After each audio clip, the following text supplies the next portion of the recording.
kind of heading back to the right after the last album and all the promotion was finished. You just finished up with 19 and all the great success that brought. Did you know what you were going to do right after that? Did you have any vision in mind of what would become 21? Not a specific vision, no. I was actually a little bit daunted by the prospect of writing another record. Not even sort of because of the success of my first album. I just had no idea what I was going to write about, and I really didn't feel ready to write a record. And because I write about myself, I had to sort of really sort of sit twiddling my thumbs and wait for life to suddenly hit me. But it was, I have a vision, I just can't be articulate with it, but I feel it when it's right. Yeah. So I just had to wait until I felt it. And you felt it, unfortunately, in the worst ways, from what I understand. So yes.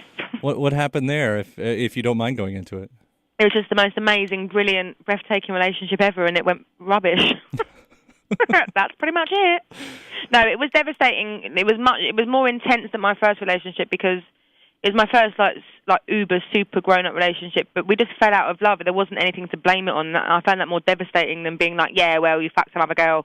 You know, I found it more upsetting. So it completely consumed me, the breakup. Yeah, and isn't it interesting how that can happen? How you can have something so intense and just fade away like that? Yeah, and the things that brought you together actually tear you apart. It's horrible. Right. Well, it's made for great art, so as it usually does, it seems like. Yeah, unfortunately.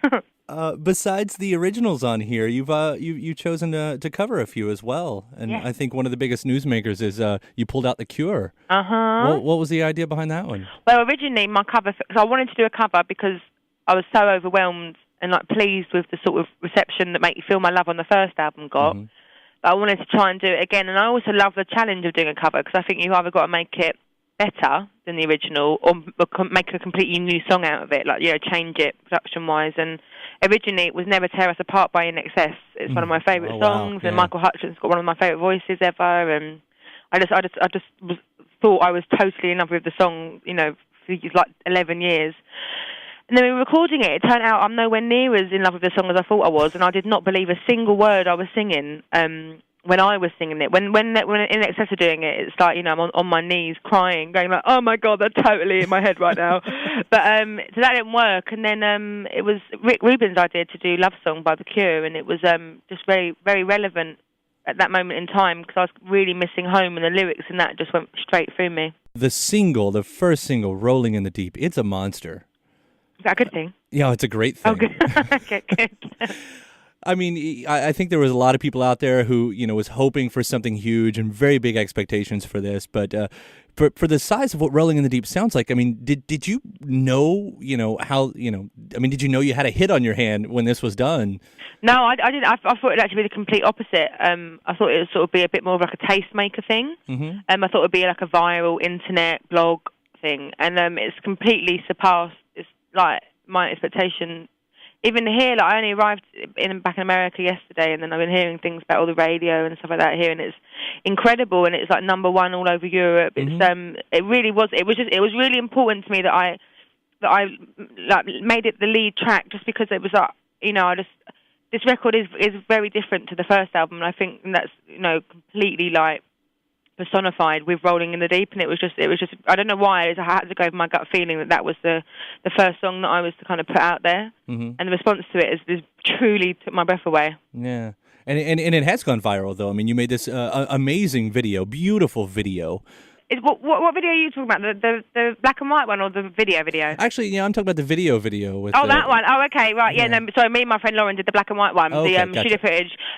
Well, the official video for Rolling the Deep, the director of it is a guy called Sam Brown, who did Jay-Z's On to the Next One video. And when I saw that video, I thought I was on acid. I was watching it, and I was like, oh my God, who did this video? I've got to meet them. And then I thought it was going to sort of be like some sort of hip-hop big shot, you know, it would be like, who's Adele? Turns out he's this Jewish guy who lives like 2 minutes away from my house in London with 4 kids. Wow. So it was perfect. Yeah. You know, we met up as soon as I got home, and he just loved the song, and like, the way he described how the song made him feel was exactly how I felt when I wrote the song. Yeah. So it was just immediate. It was like, right, we've got to do the video together, and it was just the moodiness of it was obviously always, it was inevitable. That was always going to be in it, but I was telling him things that sort of happened and stuff like that, and he took them into his imagination and turned it into what became. Yeah. Well, it's a beautiful video, and as is the black and white video. I mean, it's been embraced, both of them.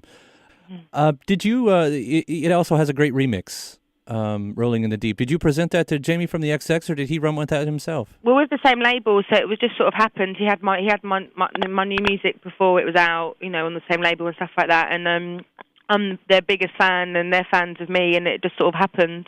Yeah. It took me a while to get into it because it wasn't what I was expecting at all. But oh my God, I love it now. I've got my own dance routine to it.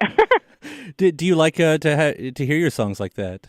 I'm always quite fascinated by remixes. Yeah, whatever style or whatever they end up being. Yeah, no, I do. You seriously have made just this perfect record, and congratulations on every bit of the success. I got a feeling it's going to be a very big year for you again. Oh, thank you. And hopefully we'll see you back on those that Grammy stage before too long. So cool. All right. Well, thank you so much, and have yourself a great day. Thank you, and you. Bye. All right. Bye.